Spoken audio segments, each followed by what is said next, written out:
Hi అండి అందరికీ, నేను మీ సుజాత భద్రం. వినాయకుడి బొమ్మ చేసింది అండి పండు. వినాయకుడి బొమ్మను ప్రతిష్ఠించడానికి మండపం తయారు చేస్తుంది.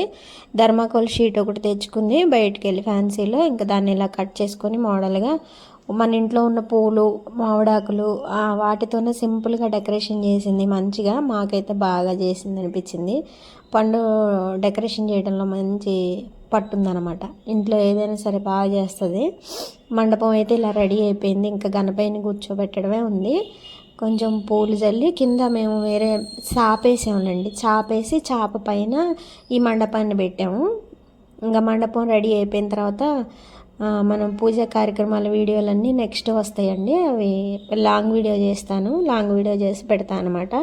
అయితే ఇవి మార్నింగ్ పండగ రోజు మార్నింగ్ ఈ పూజ అంతా అయిపోయిన తర్వాత ఈవినింగ్ మా గణపతిని చేసిన వీడియో చూసి మా కింద పోర్షన్లో ఉండే వాళ్ళ పాప వచ్చి, అక్క నాకు గణపతిని చేసి పెట్టవా, స్కూల్లో సెలబ్రేషన్ ఉందని చెప్పేసి అడిగిందనమాట.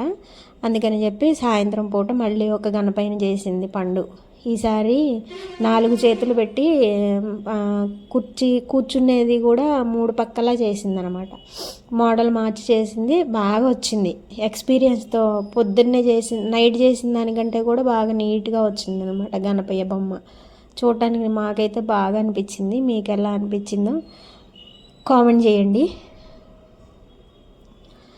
పండగ రోజు ఇద్దరు గణపయ్యలను చేసిందనమాట పండు. ఇది ఈరోజు వీడియో. మళ్ళీ నెక్స్ట్ వీడియోలో కలుసుకుందాం మనం. అది లాంగ్ వీడియో వస్తుందండి. ఇంకా వినాయకుడి నిమజ్జనం అయ్యేదాకా మన వీడియోలు వస్తుంటాయి. బొమ్మ పండు చేసిన వినాయకుడి గణపతి ఎలా ఉందో చూసి కామెంట్ చేసి లైక్ ఇచ్చి సబ్స్క్రైబ్ చేయండి. బాయ్ అండి.